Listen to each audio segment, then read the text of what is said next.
Question number 27. A transmitting mast sends out microwaves of wavelength 1.5 centimeter lambda 1 and radio waves of wavelength 1.5 kilometer lambda 2.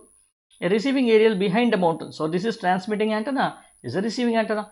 Can detect the radio waves but not the microwaves. It can detect only radio waves but not microwaves. What is the reason? See, if wave has to go, it will not penetrate through the mountain. It will just climb the mountain like this and go. What do you call this phenomena as? It is nothing but your diffraction. When does diffraction happen? Diffraction will happen only when lambda is comparable with the dimensions of the obstacle. Now this is obstacle. What is the dimension of this? Can this be 1.5 kilometer?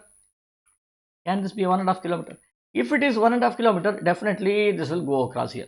Okay. But if it is very small, if it is very larger, okay, as compared to lambda, see, in the first case what's happening? 1.5 kilometer and d over here. So these are comparable.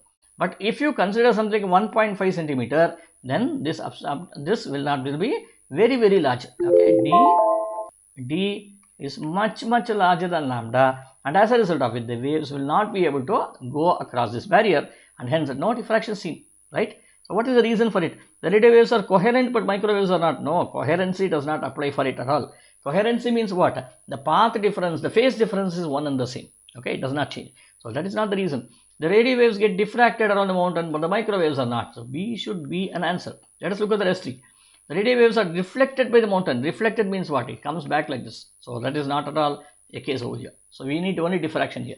Radio waves travel at the speed of light, but microwaves do not. No. Radio waves and microwaves both are electromagnetic waves. They all travel with the same speed of light. Okay. But the only problem is it is unable to climb because of the mountain's dimension. Okay.